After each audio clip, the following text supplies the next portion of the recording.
Hello everyone, welcome to the Selkares Wargaming channel for the second part of the strategy games of 2014.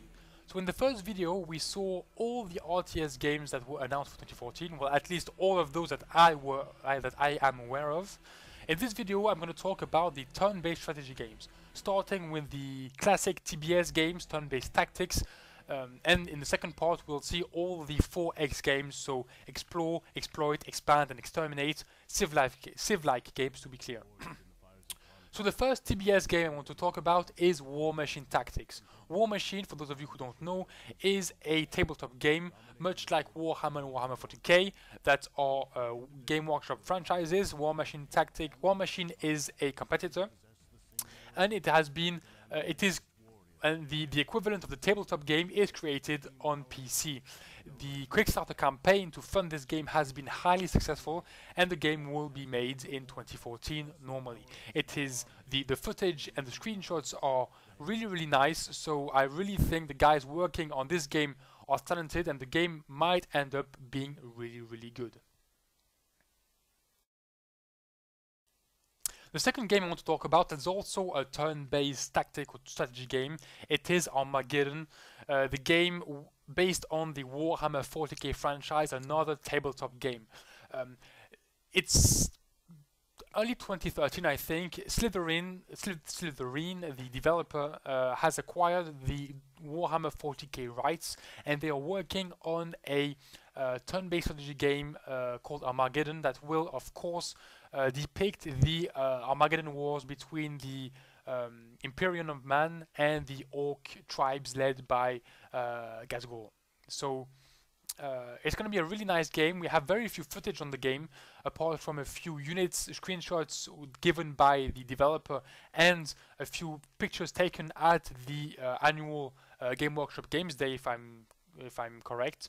So the game looks nice. It's a classic hex divided map with battle units, and you fight against the enemy. So here it's apparently only limited for now to Imperium of Man and Space Marines against Orcs. It's of course the Armageddon campaign, but we'll maybe see more factions added later if the game sells well. So I really hope it ends up being a good game, because we haven't had turn-based Warhammer 40k games in quite some time. So that's it for the turn-based games, the classic turn-based games. Now moving on to the more specific 4X games, starting with two early access games, so games you can already play. You can buy them on Steam for early access and play at the beta. These games are pretty similar. They are of course space 4X games. It's Horizon and Starlords. The first screenshot you're looking at is Horizon. The second part are for Starlords. They are really similar. I've had a few comments on the game, people saying that these games are really similar. The only difference is that Horizon is much more a complete and hardcore game, while Starlords is a bit more attractive and a bit more casual. So it all depends on what kind of game you like. If you prefer real hardcore 4X games leaning onto the war game, you would prefer Horizon. If you're more on the casual, even if it's still a 4X game of course, but if you prefer casual 4X games, you will probably prefer Starlords. But both games are pretty similar. It's of course 4X strategy space games with the battle taking place on a second map, turn-based map. So it's pretty interesting, and both game looks pretty nice. And to stay on the space 4X, well, you'll be pleased to know that one big franchise of the genre is coming back. Galactic Civilization 3 has been announced by Stardock Entertainment. The game is looking gorgeous. The first screenshots are very beautiful. They look like they've been really polished.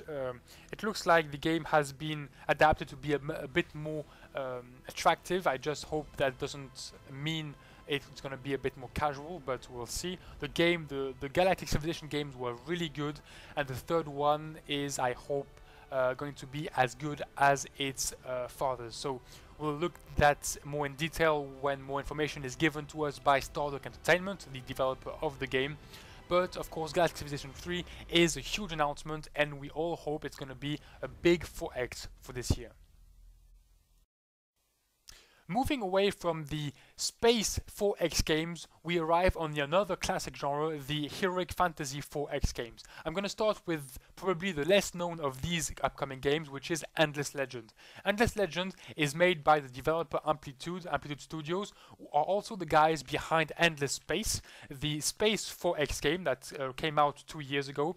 A very good game with an awesome UI, awesome graphics, very beautiful, very nice to watch. It was a very good game with a few flaws, especially in the battle area. In my opinion, the player was a bit passive in this area. Didn't have to control anything to do the battles, which was a bit frustrating in my opinion, but still a very good game.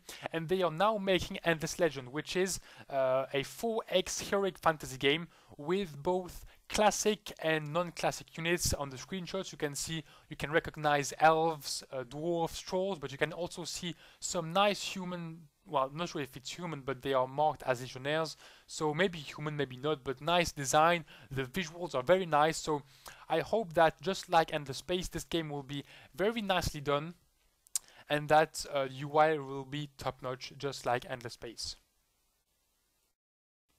Moving on to another 4X heroic fantasy game, another big license is coming back, Age of Wonders. Age of Wonders 3, developed by Triumph Studios, has been announced since some time already and is coming out quite soon if I recall correctly. The game is very much near completion and it looks really promising. It's as usual a huge map divided into hexes, and the game is played on a turn-based fashion, and when battles take place you go into another 4X battle map where you control your army in a turn-based fashion. The videos look really promising, the games look really good, the game looks really good, and we have, as usual on Age of Wonders, this blend between empire management, military management, and spell management, which looks really nice and well thought. So I can't wait for this game, maybe one of the best 4X heroic fantasy games of this year.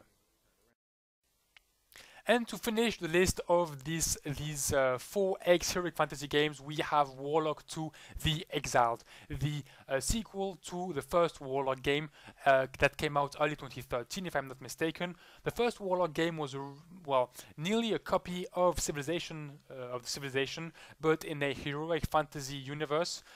It still had different mechanics. I mean, the empire management system was the same but a bit simplified, and the military aspect is much more present. In Civilization you can win entire games without fighting. In Warlock 2 it's all about developing your empire and all about fighting the neutral units and the other empires and destroying everything in your path, and it's all about conquest. So it's much more focused on the military aspect. Warlock, the first one, had its faults, and Warlock 2 seems to improve on every single one of them. For an example, you had a random spell wheel from which you could choose a spell to research in the first Warlock. Now you have a spell tree, and so it's much more organized. You have more factions, you have more game modes. So Warlock 2 looks to be a nice improvement over its father. That's it for the list of strategy games for 2014. Both videos, I think, have listed a nice amount of both RTS and TBS games. I hope I haven't missed any of them, or, well, not too much, but I think the list is still quite impressive. One would think that the strategy genre is dying slowly, but 2014 looks like it's going to be a very good year. I'm really pleased, and if all the games turn out to be at least good games, well, we'll have enough games to play throughout 2014 and even 2015. Thanks for watching, I hope you liked it, and see you next time.